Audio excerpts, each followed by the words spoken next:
Aquela noite em Lisboa, com a casa vazia e apenas nós duas restantes, Sofia olhou para mim com olhos cheios de saudade e, sem aviso, os nossos lábios se encontraram em um beijo que quebrou anos de silêncio.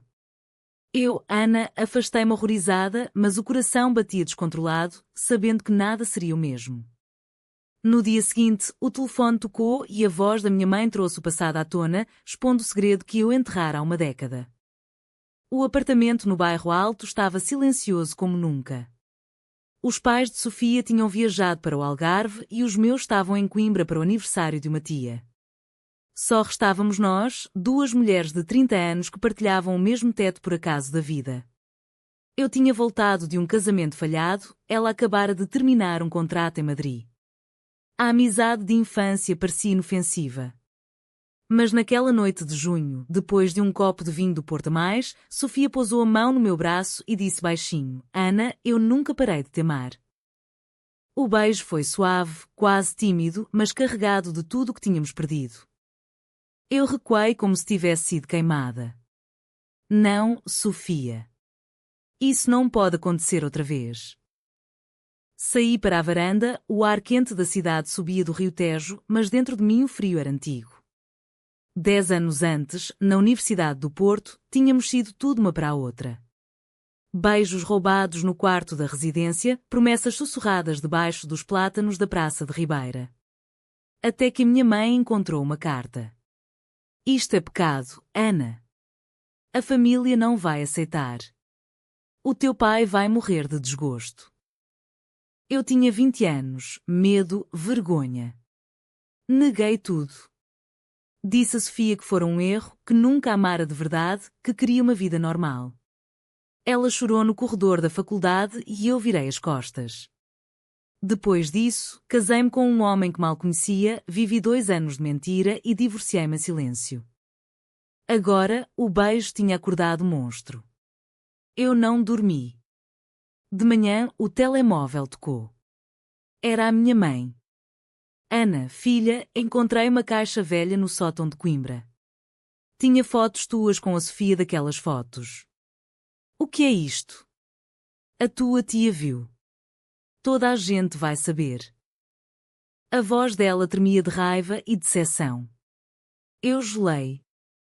As fotos eram de nós duas em 2014, abraçadas na praia de Matosinhos, felizes como nunca mais fomos. Alguém as tinha digitalizado e guardado. O segredo saía do túmulo. Sofia entrou na cozinha, pálida. O que foi? Perguntei-lhe com a voz embargada. Ela não respondeu. Apenas olhou para mim e disse: Acho que chegou a hora de parar de fugir, Ana. Mas eu já sentia o chão a abrir-se debaixo dos pés. A família ia chegar. Os amigos iam falar. Lisboa inteira, com os seus cafés cheios de fofoca, ia julgar-me. E o pior, eu sabia que merecia. O dia correu em câmara lenta. Eu andava de um lado para o outro, apagando mensagens antigas no telemóvel, como se isso resolvesse alguma coisa. Sofia ficou no sofá, quieta, mas os olhos dela diziam tudo. Às 6 da tarde, a campainha tocou. Era a minha irmã mais velha, Teresa, com o rosto vermelho de fúria. Mãe ligou-me. Como pudeste esconder isto de nós? A Sofia? A tua melhor amiga? Isto é nojento, Ana. As palavras bateram-me como um soco. Eu tentei explicar, mas a voz falhava. Sofia levantou-se e saiu do apartamento sem dizer nada. Fiquei sozinha com a minha irmã, que continuava a gritar sobre honra, sobre Deus, sobre a família que eu tinha traído 2 vezes, no passado e agora. Quando a noite caiu outra vez, o apartamento parecia maior e mais vazio. Eu sentei-me no chão da sala, as fotos espalhadas à minha volta. Em cada imagem via a Ana de 20 anos que tinha tido coragem de amar e depois a cobardia de negar. O beijo da noite anterior não era apenas um beijo. Era o regresso de tudo o que eu tinha matado. E agora, o preço ia ser pago em público. A notícia espalhou-se mais rápido do que eu imaginava. Na manhã seguinte, o meu telemóvel explodia com mensagens de primos, tias, antigos colegas da universidade. É verdade que tu e a Sofia? Ana diz que é mentira. A minha mãe ligou outra vez, chorando. O teu pai não quer falar contigo. Ele diz que criamos uma filha desviada. Eu sentia-me sufocar. Lisboa, que sempre me parecera tão aberta e tolerante, de repente mostrava outra face, os olhares tortos no café da esquina, os sussurros no supermercado do Chiado. Sofia voltou ao fim da tarde. Tinha passado a noite num hotel barato perto da estação de Santa Apolónia. Não aguento mais isto, Ana. 10 anos a esperar que tu assumisses o que sentias. E agora, quando finalmente nos aproximamos, tu voltas a fugir. A voz dela estava rouca de cansaço. Eu queria abraçá-la, mas as palavras da minha irmã ainda ecoavam, nojento. Sentei-me à mesa da cozinha e contei-lhe tudo o que tinha acontecido depois do nosso rompimento no Porto. Como eu tinha tentado ser normal, como o casamento fora um teatro, como todas as noites eu sonhava com ela e acordava a chorar. Ela ouviu em silêncio. Depois disse, eu também sofri, sabias? Fui para a Espanha para esquecer. Mas nunca consegui. E agora, quando volto, encontro-te aqui, na mesma cidade, com o mesmo medo. O ar entre nós estava carregado. Eu estendi a mão, mas ela recuou. Não. Desta vez, se quiseres ficar comigo, vais ter de lutar. Não vou ser o teu segredo outra vez. Nessa noite, a campainha tocou outra vez. Era o meu pai. Entrou sem cumprimentar Sofia, olhou só para mim. Vim buscar as tuas coisas. Não quero que voltes a pôr os pés em Coimbra enquanto não pedires perdão à família toda. As palavras saíram frias, cortantes. Eu vi nos olhos dele a mesma decepção que tinha visto 10 anos antes. Sofia ficou no corredor, testemunha muda. Quando ele saiu, batendo a porta, eu desabei. Chorei como não chorava desde a universidade. Sofia não me abraçou. Apenas disse, agora entendes o que eu senti quando me deixaste? Os dias seguintes foram um turbilhão. A tia que tinha visto as fotos publicou uma mensagem vaga no Facebook. Algumas verdades doem mais quando vêm de casa.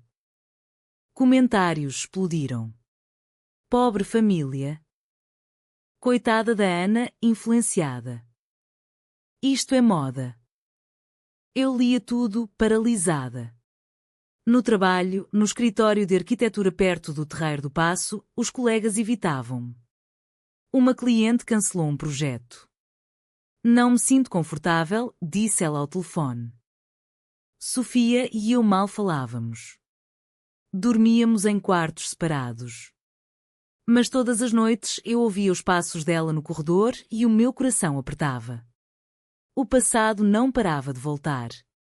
Lembrava-me das cartas que trocávamos escondidas, das tardes na praia de Espinho onde prometemos que nada nos separaria. E agora, o beijo de uma única noite tinha aberto a ferida que nunca cicatrizara. Uma semana depois, a minha mãe apareceu sem avisar. Trazia uma Bíblia na mão. Reza comigo, filha. Deus perdoa tudo se tu renunciares a este pecado. Eu olhei para ela e, pela primeira vez, não baixei os olhos. Mãe, eu amei a Sofia. Ainda amo. E o pecado foi mentir durante 10 anos. Ela saiu a chorar. Sofia, que tinha ouvido tudo da cozinha, aproximou-se devagar. Tu disseste isso. Finalmente. Mas a vitória era amarga. O julgamento não parava. Vizinhos comentavam no elevador. Amigos de infância mandavam mensagens de rejeição. Eu sentia-me afogar numa cidade que antes adorava. E o pior, Sofia começava a fazer as malas. Não aguento ver-te a sofrer assim por minha causa, disse ela uma noite. Eu soube que, se não fizesse alguma coisa, ia perdê-la outra vez. A cidade parecia conspirar contra mim. No café à brasileira, onde costumava encontrar Sofia para almoçar, as pessoas viravam a cara. Um antigo professor da faculdade escreveu-me um e-mail longo. Ana, a tua escolha é livre, mas pensa na dor que causaste à tua família. Portugal ainda não está pronto para isto. Eu lia e relia, o peito apertado. A pressão social não era só da minha família conservadora de Coimbra, era de todo um país que, apesar das leis progressistas, ainda guardava no coração o peso da igreja e das tradições. Sofia decidiu ficar mais uma semana.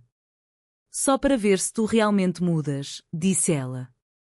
Passávamos as noites a falar do passado. Eu contava-lhe como, depois de a deixar, tinha tentado apagar tudo, queimar as cartas, apagar as fotos do telemóvel antigo. Mas o coração não obedecia.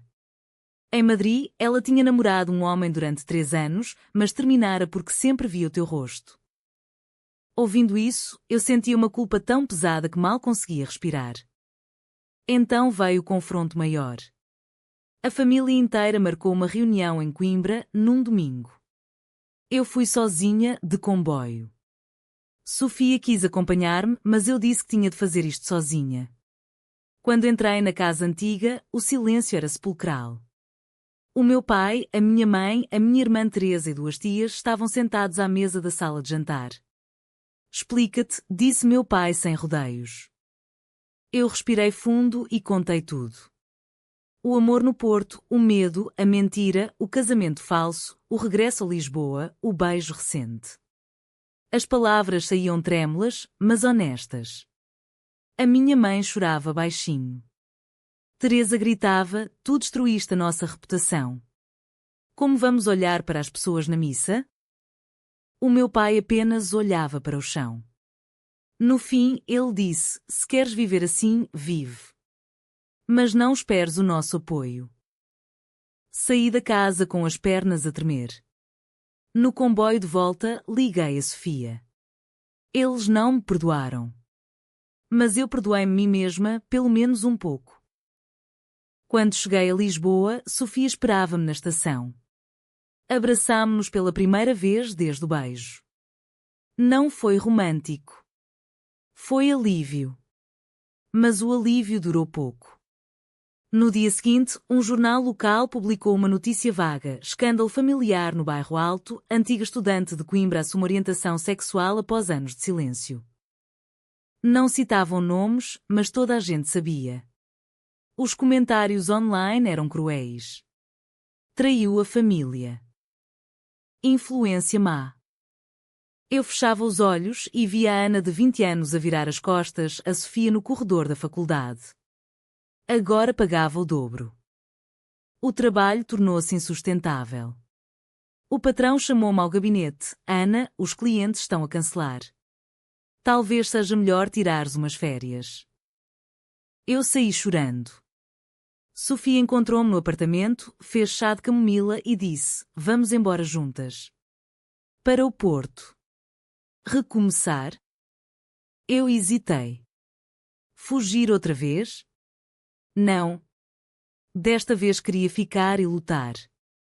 Nessa noite, pela primeira vez, dormimos no mesmo sofá, apenas abraçadas.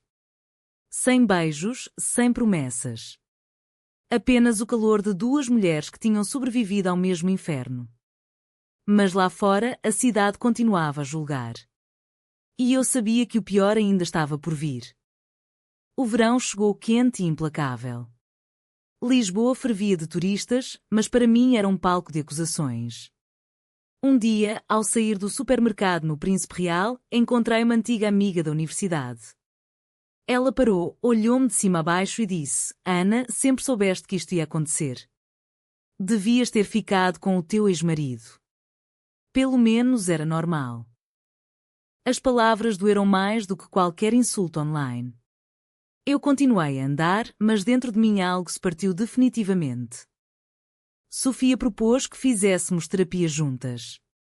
Encontramos uma psicóloga no Largo do Rato especializada em questões LGBT.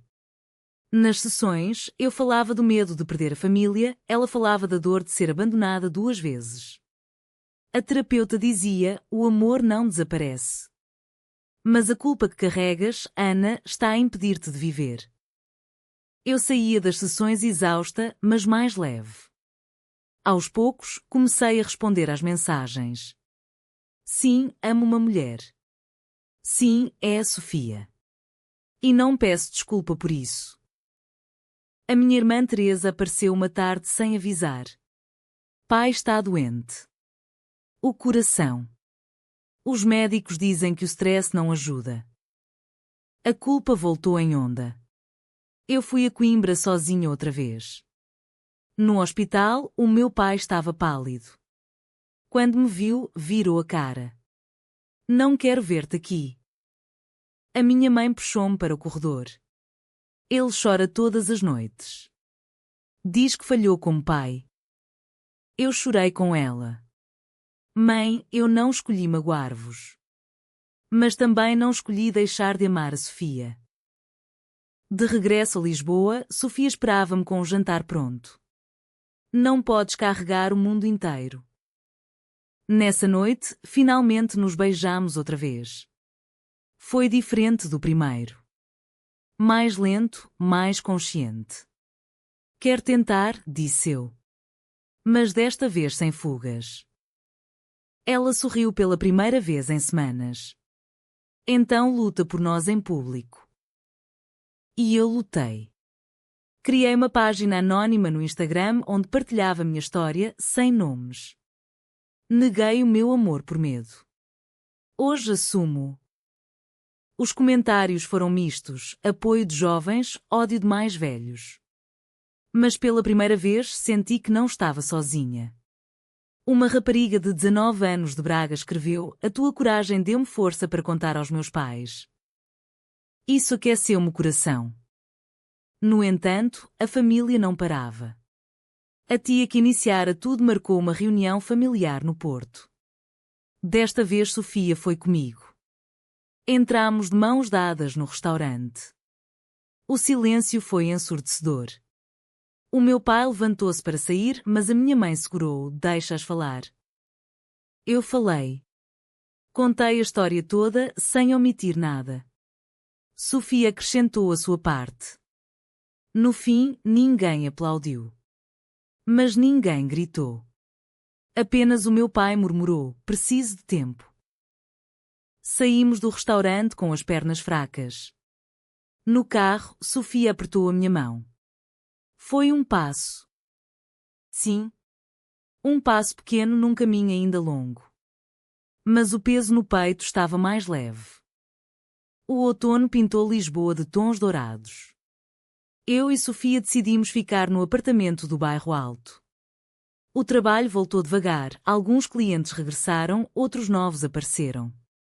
Gosto da tua autenticidade, disse um deles. Pela primeira vez em meses, eu sorria sem esforço. Mas o passado ainda assombrava.